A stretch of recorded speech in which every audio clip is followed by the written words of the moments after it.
di mana hak kita ini sudah menjadi hak kolektif. Siapa saja bisa mengklaim itu. Tapi saya akan kasih tahu beberapa dasar kita untuk kita berjuang ke depan. Pertama tentang hak wilayah ya. Kita kembali ke firman. Ada 2 firman saja yang mau saya sampaikan. Amos 9:15. Maka aku akan menanam mereka di tanah mereka dan mereka tidak akan dicabut dari tanah yang telah kuberikan kepada mereka. Pemahaman dari pemaknaan firman ini adalah Tuhan tidak bilang aku akan tempatkan orang Papua di tanah Papua. Tapi dia menggunakan ditanam.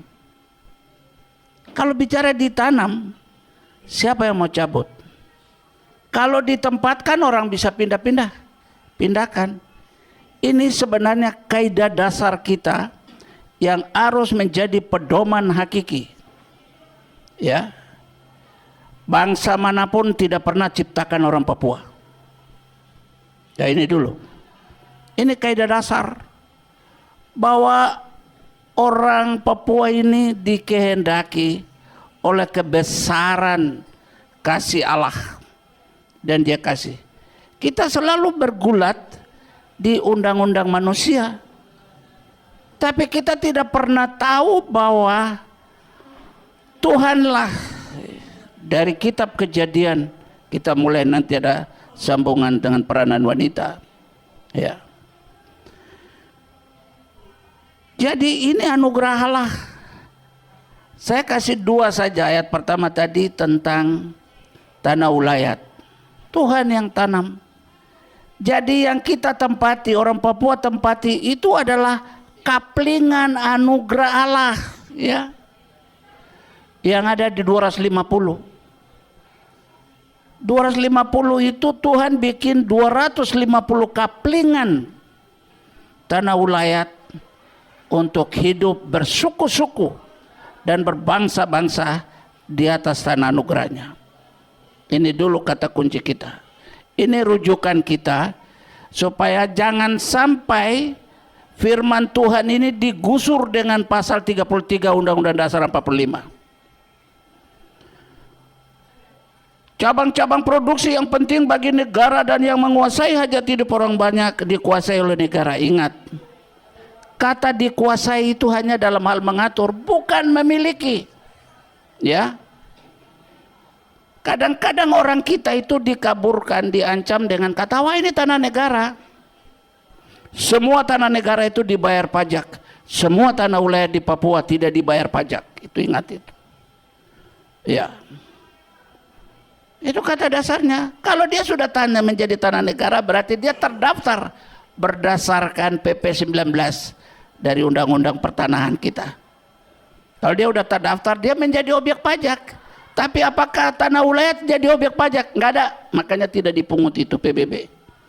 Ini dulu untuk kita coba sharing tentang pemahaman kita ketika ada saudara yang bilang menggunakan acuan dasar hukum pasal 33 ayat 1. Cabang-cabang produksi yang penting bagi negara dan yang menguasai hajat hidup orang banyak dikuasai oleh negara.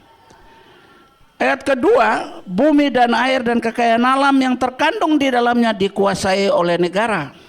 Dia hanya menguasai, bukan memiliki. Apa buktinya?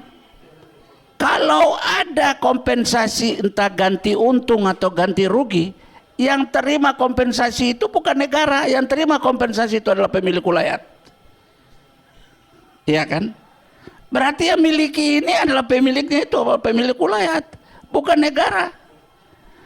Negara dia mendapat bagian dari situ. Pasal 33 ayat 3. Perekonomian nasional diselenggarakan berdasar atas demokrasi ekonomi dengan prinsip kebersamaan, efisiensi berkeadilan, kemudian berkelanjutan, berwawasan lingkungan, kemandirian, serta dengan menjaga keseimbangan, kemajuan dan kesatuan ekonomi nasional. Itu udah jelas.